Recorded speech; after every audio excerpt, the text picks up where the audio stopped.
नमस्कार, मैं जितेंद्र गुप्ता। आप देख रहे हैं स्टार सिटी न्यूज़। मैं इस वक्त मौजूद हूँ विकासपुरी विधानसभा के वार्ड नंबर 23 में। हमारे साथ इस वक्त मौजूद हैं अनिल प्रधान जी, उपाध्यक्ष किसान मोर्चा जिला नजफगढ़ से। सर, आपका स्वागत है। अनिल जी, मेरा सर आपसे पहला सवाल है कि आपकी जो राजनीति जो जुड़ाव हुआ भाजपा में जी, कैसे और कितने वर्षों से आपका जुड़ाव है सर?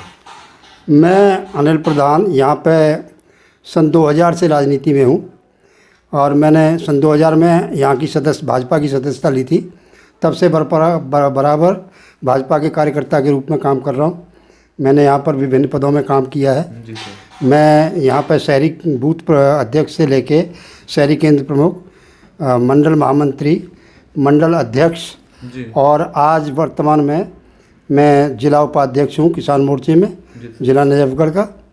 तो मैं तब से सक्रिय राजनीति में हूँ यहाँ पे।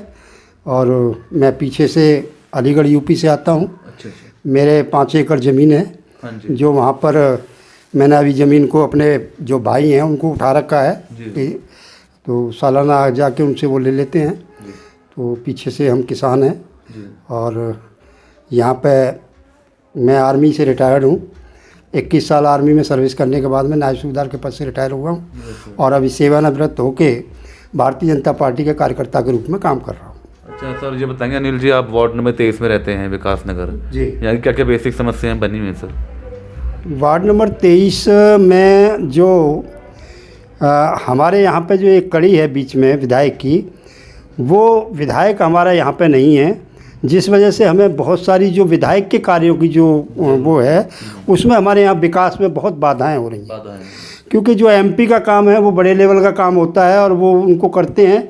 नीचे निगम पार्षद के पास में सिर्फ सफाई व्यवस्था है और सफाई व्यवस्था में भी उनके पास जो छोटी मोटी नालियाँ टूट जाती हैं उनके मेंटेनेंस का काम भी हमारे निगम पार्षद के पास नहीं है।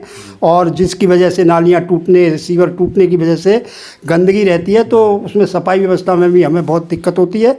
और इसके लिए जो विधायक जी हैं वो हमारा सहयोग नहीं करते हैं, सारे रास्ते तोड़ के रख रखे हैं। अभी आप बाहर आप देखेंगे कि जो सीवर का काम चल रहा है, वो सीवर के काम को इस तरीके से किया हुआ है कि पूरा इलाका नरक बना रखा है। मतलब तोड़ के डाल देते हैं और उसको ऊपर से रिपेयर नहीं करते हैं, सारा मलबा ऐसे पड़ा रहता है। अच्छी भली गलियां थी, जो पक्के थे वो लोग निकल रहे थे।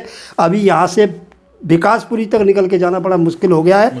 और जो पाइप मेरी समझ में नहीं आया, मैंने इनको बोला था कि भाई मैं आरटीआई डाल देता हूँ, या तो आप मुझे वर्कआउटर ला के दिखाओ कि आप पाइप किस तरीके का डाल रहे हैं। आप गलियों में भी वही वाला पाइप, इतना ही चौड़ा पाइप है, और जो मेन निकासी है उस पर भी आप इतना ही चौड़ा पाइप डाल रहे हैं। तो ये आगे कैसे होगा? इसका सिर्फ और सिर्फ एक मतलब है कि इसी सीवर के ऊपर इन्होंने और तो कोई काम किया नहीं पूरे इलाके में। एक ईंट कहीं नहीं लगाई है, पूरे इलाके में कोई काम नहीं किया है, सिवाय एक ये सीवर का काम दिखा रहे हैं।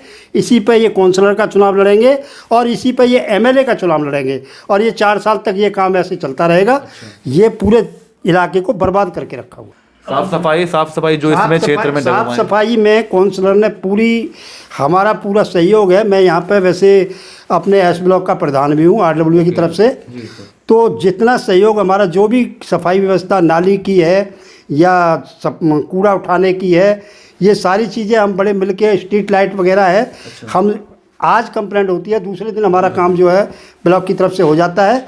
लेकिन समस्या ये है कि अगर मैं पार्टी की तरफ से और काउंसलर की तरफ से बोलूं तो हमारे पास कहीं भी कोई ये कूड़ा डालने के लिए कोई खत्ता नहीं है यहाँ पे। जो हम कूड़ा पहले विकासपुरी के डीएवी के पास डालते थे, वहाँ से भी हमारा कूड़ा डालना बंद कर दिया है। और यहाँ पे हमें कोई जगह है जो विधायक जी मुहैया नहीं करा रहे हैं, जिस वजह से हमें इस कूड़े को डालने में बहुत दिक्कत आ रही है।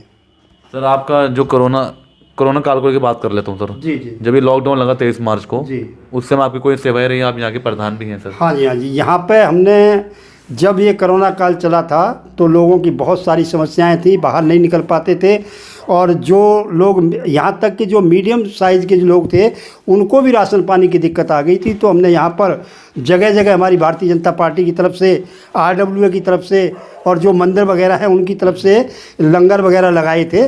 तो लोगों को जो लेबर वगैरह थी जो रोज़ करते थे खाते थे उनके लिए हमारे कार्यकर्ताओं ने और जो यहाँ के जो समाज सेवक हैं उन्होंने पूरी टीम ने काम किया था।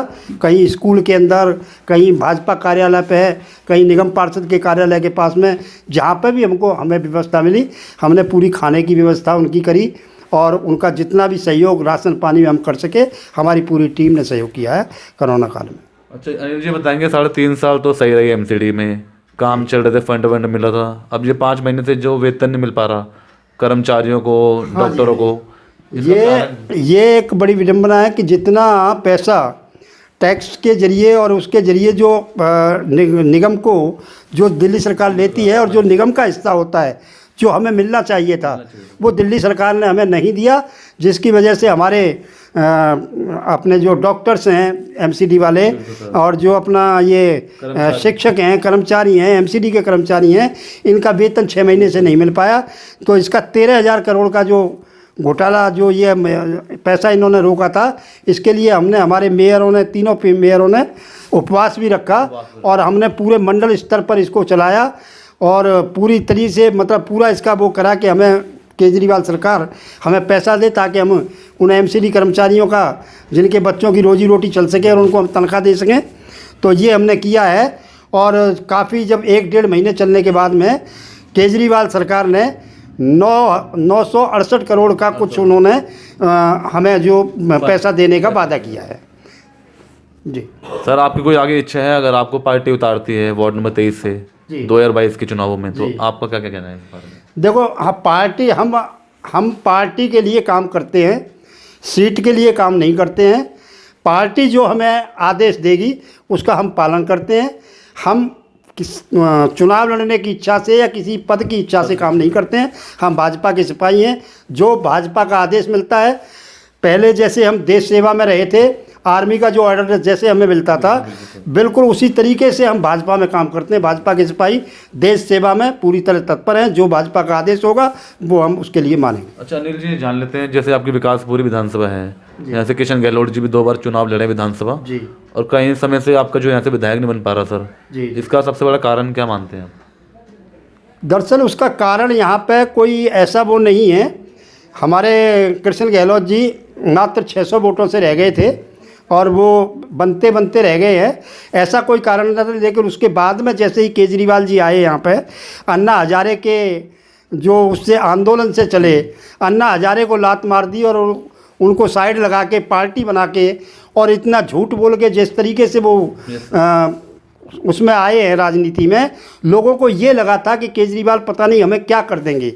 और अभी उसी तरीके से विकास का कोई काम नहीं है, कोई काम नहीं हो रहा सिवाय अपना वो एडवर्टाइजमेंट के और सिर्फ एक बिजली का ले लिया मुद्दा कि बिजली फ्री हम। तो उसमें बिजली में जो 200 से नीचे आते हैं उनके हैं, बाकियों के मैं आपको बिल दिखा देता हूँ।